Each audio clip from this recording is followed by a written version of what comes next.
This is Siddharth once again with another video, and today we are going to solve this one more problem, that is find pivot index or okay.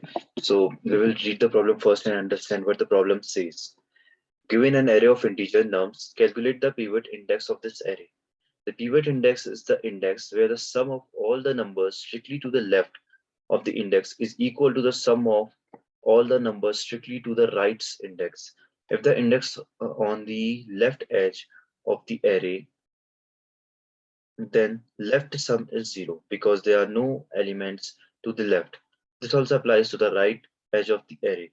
Return the leftmost pivot index. If no such index exists, return -1. So let's understand the problem with this sample input. So we are given an array like this. So we have to find a point, a minimum point from the left, from which the elements to its left, the sum of the elements to its left are equal to the sum of elements to its right. So let's understand by this example only. We have this 1, 7, then we have 3, then we have 6, then we have 5, then we have again 6. So what we have to find is we have to find uh, an index. Okay, we have to find an index just like 6, where the elements to its left, 1 plus 7 plus 3, 11, and the elements to its right, 5 plus 6, 11. The sum of these are equal, and we have to return its index.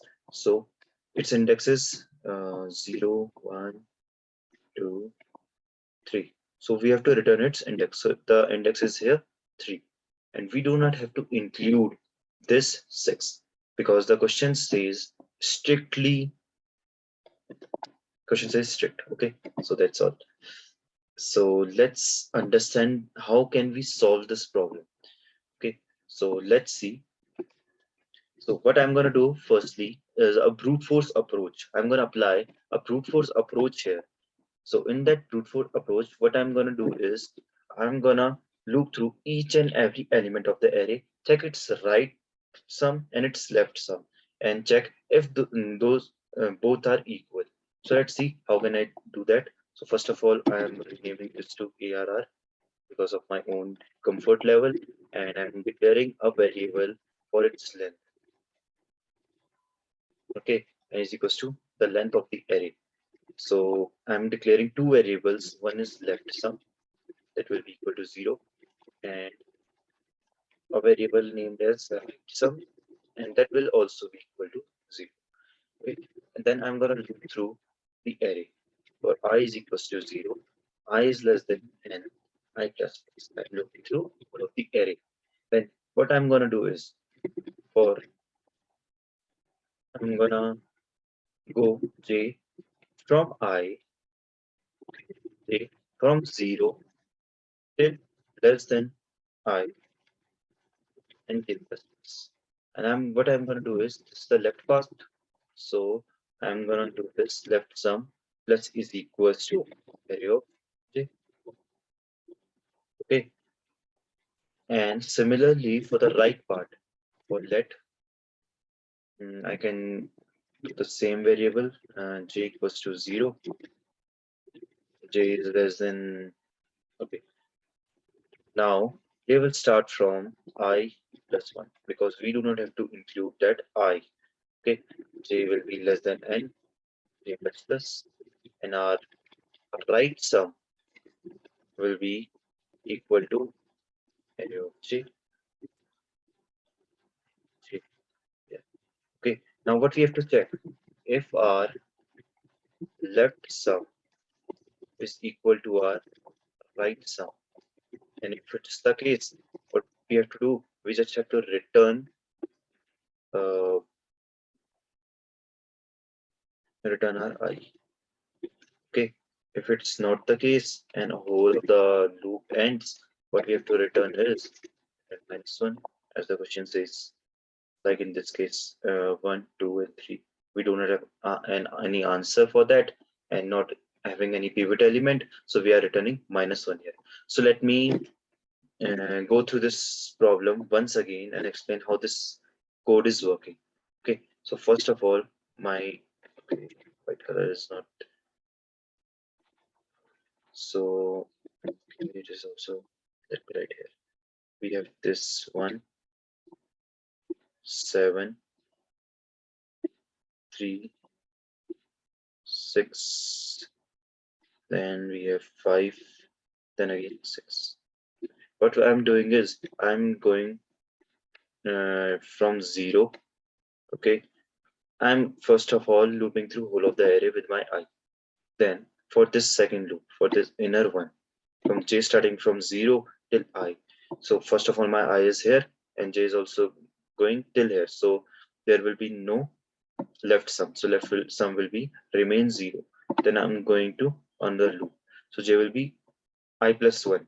So here is a I and j will be I plus 1 means this. And we are looping through whole of this array. We are calculating its sum. And if it's this sum, the left sum is 0 for now, and the right sum will be something, let's suppose x. And if this both are equal, then I have to return what? This index. But for now, this is not the case. This is not our answer. So my I will shift to 7. Okay, so the left sum will be equal to now 1, and right sum will be something like x for now. Okay, I'm not calculating it because it will be a waste of time.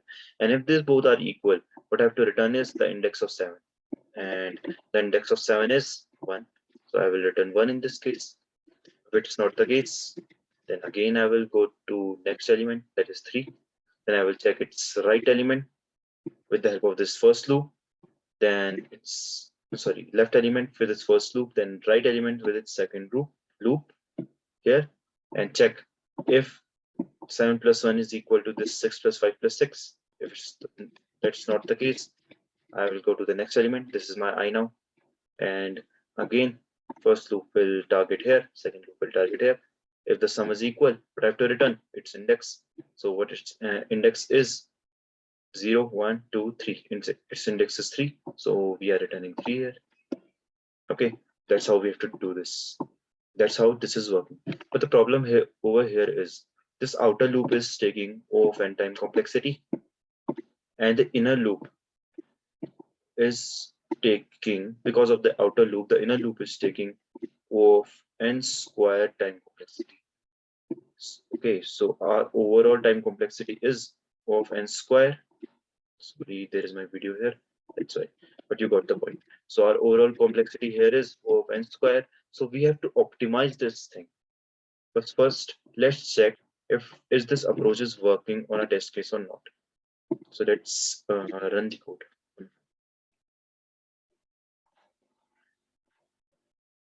Okay, it is giving my output as -1, but the expected output is 3. So maybe this is not working for now. Let's see why.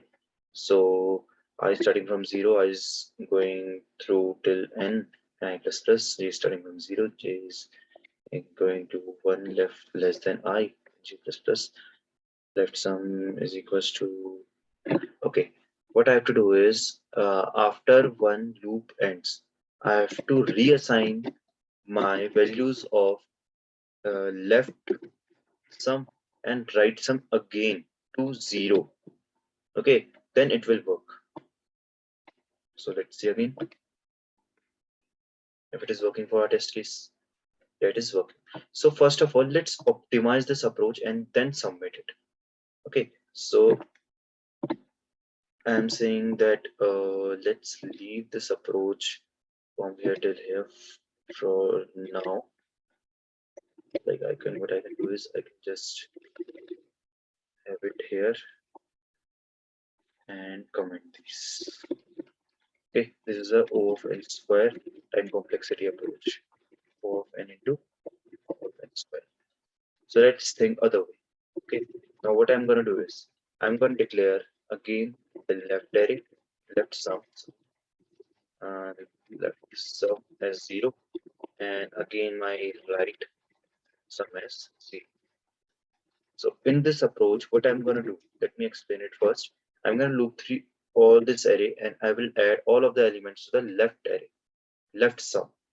Then what I'm going to do in my second time when I'm looping, not the nested one, I'm going to subtract one from the left array, this one element from the left array, and add the same element to the right array. Sorry, left array I'm going to remove.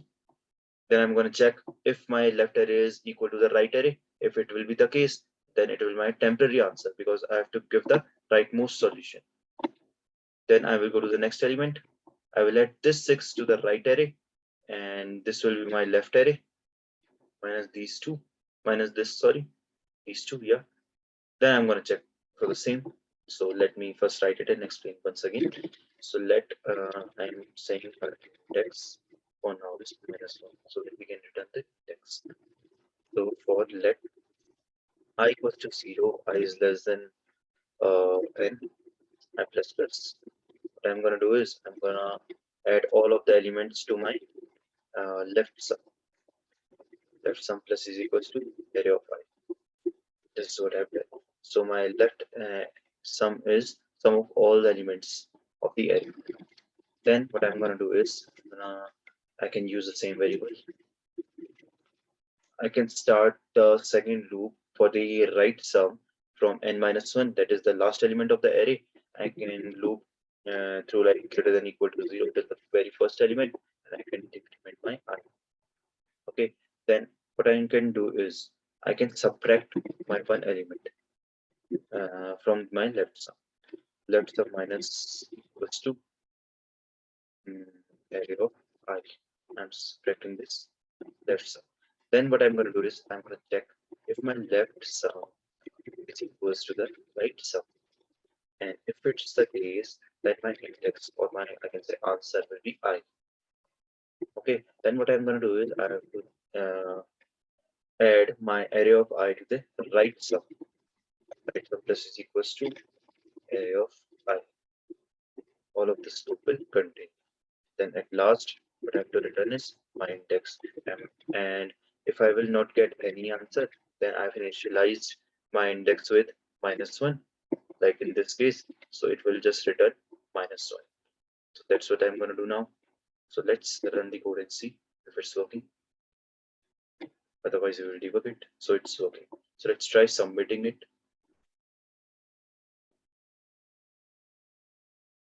And it gets accepted.